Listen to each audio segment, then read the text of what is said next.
الأصدقاء في الجزيرة السحرية للكاتبة منى طارق سليم. الجزء الأول منها اسمه الأنشودة الملعونة، والرواية صادرة عن دار حواديت. الرواية زي ما باين من اسمها كده هي رواية فانتازيا جدا، بس هي مش رسمة عالم واحد، هي رسمة عوالم كتير مميزة جدا. يعني الناس اللي بتحب او بتدور على روايات فانتازيا مختلفة، العوالم اللي فيها ما اترسمتش قبل كده وما اتعملتش قبل كده، فالرواية دي بجد ليكو. هي زي ما باين من عنوانها بتدور حوالين مجموعة من الاطفال او المراهقين، كل واحد ليهم قصة معينة. احنا بنبدأ بالقصة الاولى مع ميرت.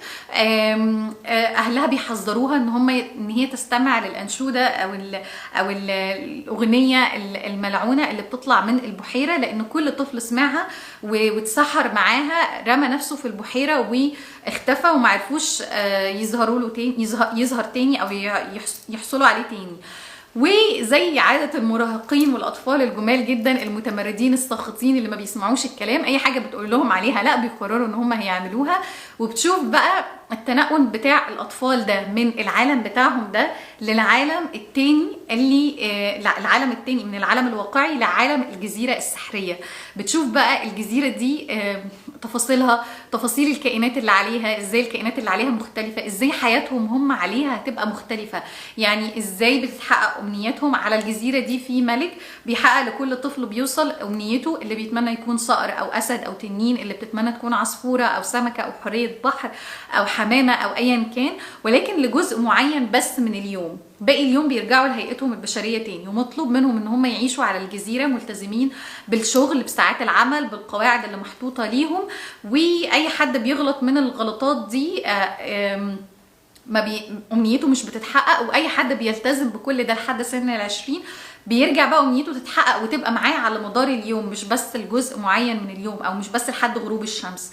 ومن هنا بقى بتبدأ تعيش مع الأصدقاء مغامراتهم على جزيرة السحر. وطبعا بتبدأ بقى الأحداث بتاعة القصة والحبكة تتصاعد. طبعا أنا مش عارف أقول أي حاجة، مع إني أنا نفسي أتكلم معاكم عن الحبكة واللي هيحصل، ولكن بيبدأ بقى تحصل لهم مغامرات وتحصل لهم حاجات كتير قوي على الجزيرة دي أنت بتعيشها معاهم. وبتبدأ تشوف بقى، يعني أنا عجبني قوي رسم الكائنات اللي على الجزيرة دي، ازاي في كائنات صغيرة قوي بحجم صغير قوي، وفي كائنات تانية عملاقة كبيرة. وصف ازاي الأطفال والمراهقين دول بيبقوا مثلا على شكل صقر أو على شكل مثلا حورية بحر، وفجأة بيتحولوا ويرجعوا لهيئتهم البشرية.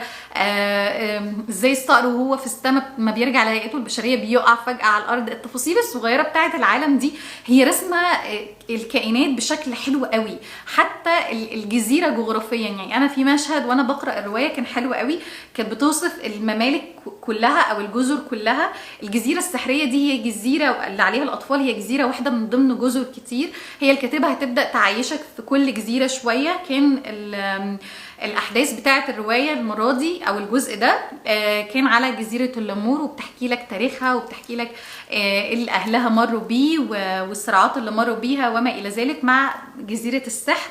والمفروض ان في الاجزاء التانية هتبدأ بقى توصف باقي الجزر. وانا عجبني قوي وصفها ازاي كل جزيرة فيهم لوحدها، وازاي في جسر بيربط ما بينهم والعلاقات ما بينهم وما الى ذلك. هي رسمة عالم تاني كامل متكامل. فانا حبيت قوي الرواية. حبيت كمان يعني فكرة الناس اللي بتحب روايات هاري بوتر والنوع ده من الروايات، الرواية دي بجد ليكوا، لان هي فعلا فعلا عالم تاني، رسمة عوالم مختلفة. بس هي الفكرة ان هي بالهوية بتاعتنا، يعني بتقرأ حاجة من الحاجات اللي احنا دايما بنحبها وبننبهر بيها، بس بكتابة عربية، كمان بهوية عربية او كمان هوية مصرية. لان انت لو بصيت على اسامي الابطال او اسامي الاصدقاء، هم ميرت واحمس وايناروس ونانيس ولابس، كلها اسامي مستوحاة اصلا من الثقافة المصرية القديمة. فدي من الحاجات اللي انا حبيتها قوي، ان احنا الكتب اللي بنتجنن عليها وبنحبها وبتتباع في العالم كله هي معموله بثقافتنا بقى العربيه، ومعموله بطريقه مختلفه تماما ومميزه. فالروايه دي بجد هي زي الغلاف كده بتاعها بالظبط، وزي اسمها هي هتدخلكم في عالم سحري، وبجد مش هتبقوا عايزين تطلعوا منه. وانا مش قادره اقعد لحد ما الجزء التاني ينزل. بس كده، دي كانت كل الروايات اللي عايزه ارشحها لكم النهارده. لو حابين نعمل اجزاء تانية طبعا الترشيحات لا تنتهي، ومعرض القاهره للكتاب نزل فيه اصدارات جديده كتير قوي، بس ده اللي انا قراته وفعلا متحمسه له وارشحه لكم وبشده. لو حابين نعمل اجزاء تانية برضو بقولوا لي، وما تنسوش تعملوا لايك للفيديو لان ده بيساعد الفيديو كتير قوي. سبسكرايب للشانل واشوفكم الفيديو جاي على خير. باي باي.